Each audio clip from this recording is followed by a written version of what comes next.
How's it going, everybody? Wayne here. Today we have a huge lot with 26 games, boxes, and manuals that we'll be adding to the collection. Let's check them out.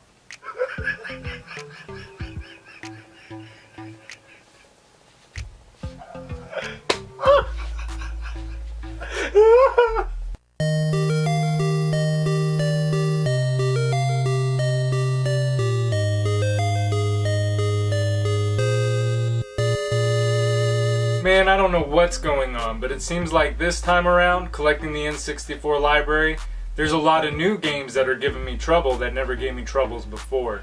Games like In the Zone 2000. That game is hard to find, and the first time through, it gave me no trouble finding it whatsoever. Winback is another example. Winback, when I went to go search for it, there was only one copy on eBay, so I went ahead and bought it, but that was a game that didn't give me any troubles, and looking at the availability of them, there's hardly any. Then of course we got the games I already knew were going to be hard to find, on top of the new games that are hard to find. Oh, and Kirby. Let's talk about Kirby. I'm looking on there, no complete in box copy is available for under $200 right now on eBay. Who thinks Kirby is a $200 complete in box game? You look at the sold listings, they're only going for 60 bucks. But everybody and their mother's asking $200 complete in box for them. What's going on? With all that said, there's still good deals out there to be found. So let's get to the games. First up, we have Bomberman 64. Bomberman 64 was developed by Hudson Soft and published by Nintendo. It released for the N64 in 1997. Bomberman 64 was the first 3D Bomberman game in the Bomberman series. And for the first 3D Bomberman game, it didn't disappoint. It's a fun action-adventure game where you must find your way through each level using different techniques. This is where collecting complete in box games comes in handy. I had to pull out the manual to find out that you could pump up the bombs and make them bigger and more powerful by repeatedly hitting the A button. At first I was running around aimlessly in the second world trying to find a switch to drop the bridge to advance. Controls are good, the graphics are okay, and the gameplay is fun. Bomberman 64 is a game worth adding to your collection, and the price isn't outrageous. Bomberman 64 is game number 115 for the collection, and it only cost me $27 shipped. And at $27 shipped, that brings our total up to $5,993. And $27 shipped, that's pretty good. The card alone for this goes for $20 to $23 usually. And complete in box games in this condition I've seen sell for over $50. So pretty good deal on this one here. Next up we got a pretty rare game and a sequel to the one we just covered, and that game is Bomberman 64 The Second Attack. Bomberman 64 The Second Attack was developed by Hudson Soft and published by Vatical Entertainment, releasing for the N64 in 2000. Europe did not get this sequel. Second Attack is much like the first game we just covered. The graphics were enhanced and the controls feel slightly different. Enemies now have power bars so you can see how much health they have left. Also, Bomberman can take multiple hits, making the game far more easier. You also have a pet that looks like Kirby that can help revive you. It'll also knock out enemies for you, making you easily be able to take them out. Finally, solving the puzzles to advance is easier as well. Overall, Bomberman 2 The Second Attack is fun and easy. However, the price for this game is outrageous. You're better off buying a copy of its predecessor. Bomberman 64 The Second Attack is game number 116 for the collection, and it cost me $493 shipped. And at $493, that brings our total up to $6,486 for the complete in box N64 library. Now this particular game I looked for since the beginning when I first started collecting and doing this series. And this is the first complete in box copy I've seen pop up that was in decent condition. I don't think I actually saw another complete in box copy since I started. So I immediately bought this because it was in good condition and I didn't want to let it go and keep hunting for this one. This is a good one to get scratched off the list. Next up we have a fighting game which I also got a good deal on, and that game is Flying Dragon. Flying Dragon was developed by Culture Brain and published by Natsume, releasing for the N64 in 1998. Flying Dragon is a fighting game that offers you a lot of different ways to play. The game rewards you for winning fights and you can unlock treasures to make your fighters stronger. The graphics are plain and the backgrounds aren't very exciting. The music isn't notable at all. I actually found the gameplay to be pretty fun though. This is another fighting game that hardcore fighting game fans would probably find pretty dull. Flying Dragon isn't the worst fighting game on the system, but there are better ones to choose, especially considering price. The game itself isn't very pricey, but finding a good price for this game complete in box can prove to be challenging. Flying Dragon is game number 117 for the collection, and it cost me $98 shipped. And at $98 shipped, that brings our total up to $6,584. This game is in mint condition, and a game in this condition usually goes for $150 plus. So to find it for less than $100 in this condition was a pretty good deal. Next up, I found a lot of 20 boxes, and these are just empty boxes. They didn't come with manuals or games.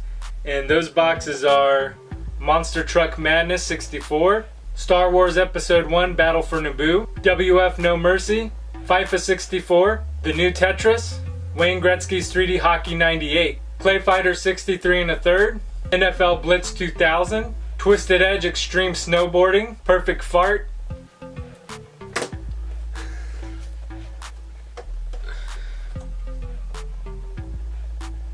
Top Gear Rally,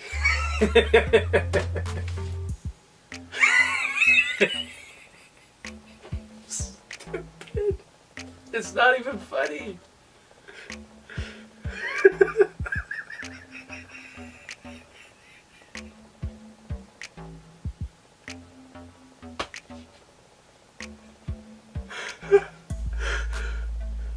It's so dumb.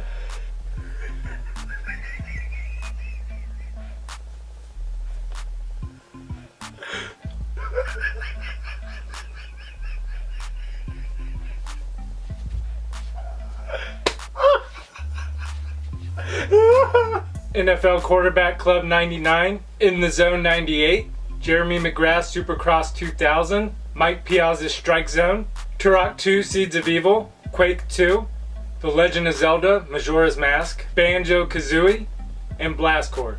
That lot of 20 boxes cost me $124 shipped, bringing our total up to $6,708. And one of those games, Monster Truck Madness, I already had the cart for. So we'll be talking about this and adding it to the collection. Monster Truck Madness was developed by Edge of Reality and published by Rockstar Games, releasing for the N64 in 1999.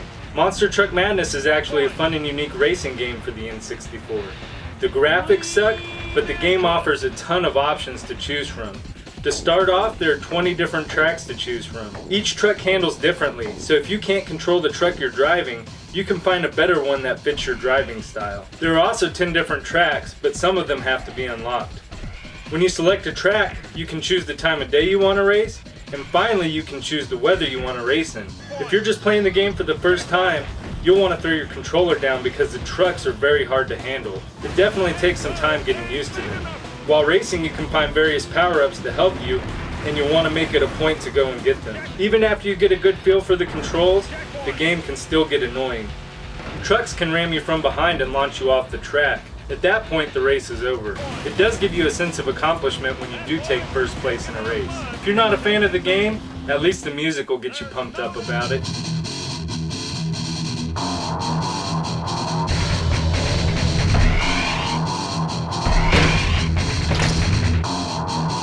And Monster Truck Madness is game number 118 for the Complete in Box N64 library. For another one of the boxes, I actually went out and bought the game and manual for it as well, and that game is Star Wars Episode 1 Battle for Naboo. And I also, before I did that, had found the game sealed, so now I have a sealed copy and a Complete in Box copy. Battle for Naboo was developed and published by LucasArts and available to purchase in 2001. This is the second Star Wars game in the collection. The first was Star Wars Episode 1 Racer. This game isn't a racing game. You go on missions to save and protect. The game doesn't allow you to select a vehicle at first, but that changes later on in the game. You'll start off on the ground hovering through city streets. The graphics can make it a little difficult to see the enemies, but you have a map that can lead you in the right direction. The game is fun just like all the other Star Wars games on the system. I haven't played all the way through the game yet, but many say it's a pretty short game. If you find a copy of this game for a good deal, it's a game worth picking up for your collection. Star Wars Episode 1 Battle for Naboo is game number 119 for the collection, and the game and manual cost me $21 shipped. And at $21 shipped, that brings our total up to $6,729.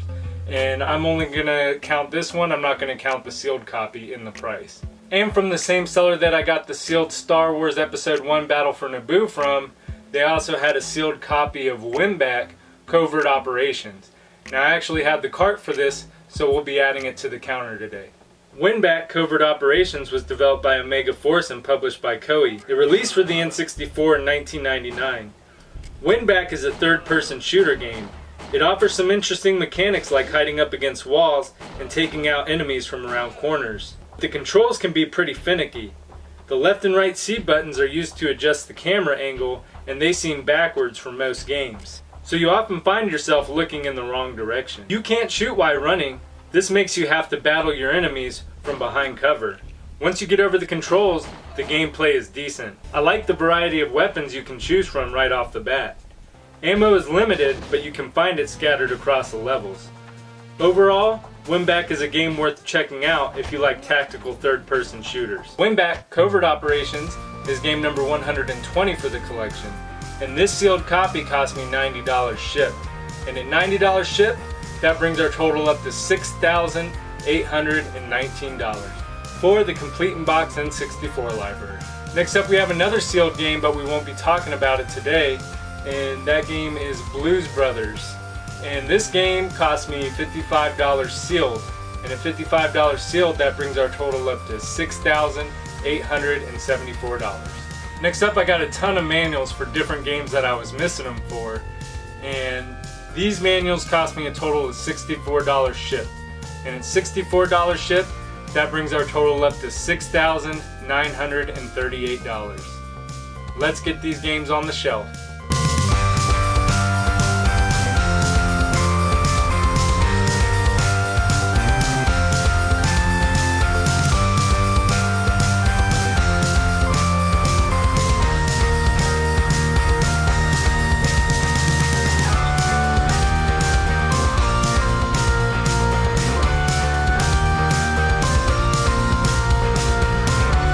If you enjoyed the video, please make sure to subscribe.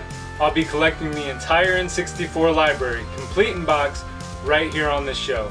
Also make sure to leave a thumbs up for Bomberman 2: The Second Attack. Until next time, I'm Wayne, and thanks for watching.